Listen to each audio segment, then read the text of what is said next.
மாதம் ஆன்மீக சுற்றுலா எஸ்ஆர்எம்பிஆர் குளோபல் ரயில்வேயின் காசி மற்றும் ஷீரடிக்கு புனித யாத்திரை, மருத்துவ வசதி, ஆரோக்கியமான சைவ உணவு, தங்குமிடம் அனைத்து வசதிகளுடன் முன்பதிவு செய்ய www.srmprrailways.com மற்றும் தொடர்பிற்கு 8008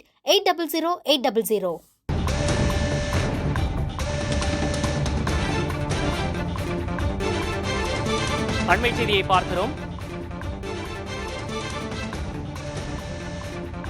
தாமிரபரணி கருமேனியாறு நம்பியாறு இணைப்பு திட்டம் தொடர்பாக முதலமைச்சர் ஒரு உத்தரவை பிறப்பித்திருக்கிறார். அதனை அண்மை செய்தியாக பார்க்கிறோம்.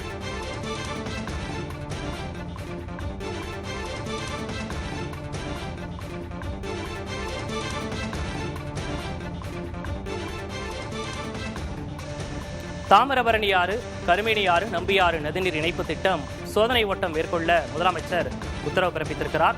தென் மாவட்டங்களில் அணைகள் வேகமாக நிரம்பி வருவதை அடுத்து முதலமைச்சர் இந்த உத்தரவை பிறப்பித்திருக்கிறார். தாமிரபரணி நீரை வறண்ட பகுதிகளுக்கு கொண்டு செல்லும் சோதனை ஓட்டம் நடத்த உத்தரவு என்பது பிறப்பிக்கப்பட்டிருக்கிறது. முதலமைச்சர் மு க ஸ்டாலின் அந்த உத்தரவை பிறப்பித்திருக்கிறார். அதனை அண்மை செய்தியாக பார்க்கிறோம். இது தொடர்பான கூடுதல் விவரங்களோடு செய்தியாளர் ரமேஷ் இணைந்திருக்கிறார். ரமேஷ், விரிவான விவரம். தற்போது முதலமைச்சர் இந்த 3 மாவட்டங்களில் பெய்து வரக்கூடிய கனமழை குறித்து ஒரு முக்கியமான செய்தி குறிப்பை வெளியிட்டிருக்கிறார். தாமிரபரணி, கருமேனியாறு, நம்பியாறு நீர் இணைப்பு திட்டத்தில் தாமிரபரணி ஆற்றின் உபரி நீரை நெல்லை, தூத்துக்குடி மாவட்டங்களின் வறண்ட பகுதிகளுக்கு கொண்டு செல்வதற்கான சோதனை ஓட்டத்தை மேற்கொள்ள முதலமைச்சர் தற்போது உத்தரவிட்டிருக்கிறார். அதாவது பாத்தீங்கன்னா தற்போது பெரிய அளவில் கனமழை பெய்திருக்கக்கூடியது. தற்போது தாமிரபரணி ஆற்றில் வெள்ளப்பெருக்கு ஏற்பட்டுள்ளதை அடுத்து இந்த திட்டத்தில் உபரி நீரை கொண்டு செல்வது குறித்து நீர்வளத்துறை அமைச்சர் மற்றும் அலுவலர்களுடன் முதலமைச்சர் ஆலோசித்ததாகவும், இந்த ஆலோசனையின் போது எடுக்கப்பட்ட முடிவின்படி கண்ணடியன் வெள்ளப்பெருக்கு கால்வாயில் தண்ணீர் திறக்கப்பட்டு சோதனை ஓட்ட மேற்கொள்ள முதலமைச்சர் ஆணையிட்டுள்ளதாகவும், உபநீர் தெரிவிக்கப்பட்டு நெல்லை, தூத்துக்குடி மாவட்டங்களில் உள்ள வறண்ட பகுதிகளில் வாழும் விவசாயிகளின் 100 ஆண்டு கனவு திட்டம் செயல்பாட்டுக்கு கொண்டு வரப்பட்டுள்ளதாகவும் முதலமைச்சர் தெரிவிச்சிருக்காங்க.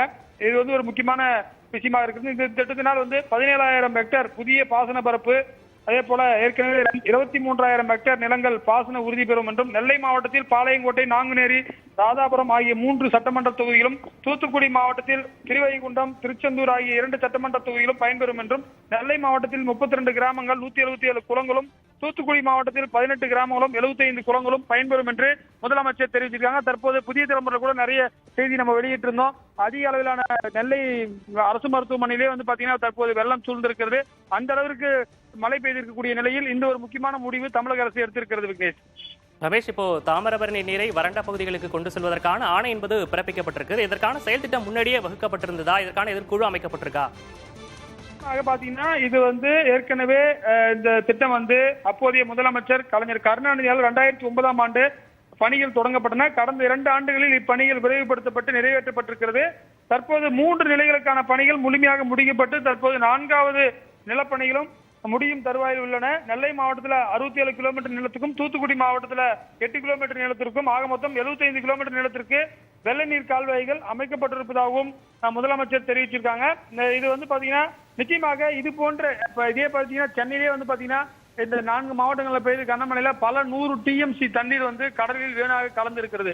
அதாவது இப்ப சவுத்துல பெய்கிற மழையை நிச்சயமாக சேமித்து வைக்க வேண்டும். குறிப்பாக மழை பெய்கிற காலங்களில் தண்ணீர் கடல்ல போய் கலந்துடக்கூடாதுன்றதுக்காக இந்த மாதிரி திட்டத்தை செயல்படுத்திருக்காங்க. இதே போன்றுதான் வரக்கூடிய காலங்களில் சென்னைக்கும் ஒரு மாற்று திட்டத்தை அறிவிக்க வேண்டும் என்று நீரியல் நிபுணர்கள் சொல்கிறார்கள். ஏனென்று சொன்னால் இப்ப கடல் நீரை குடிநீராக்கி தான் பல நேரங்களில் நம்ம குடித்துக் கொண்டிருக்கிறோம். எனவே இதற்கும் மாற்று தீர்வு வேண்டும் என்றுதான் பொதுமக்களுடைய கருத்தாக இருக்கிறது. விக்னேஷ், விவரங்களுக்கு நன்றி ரமேஷ்.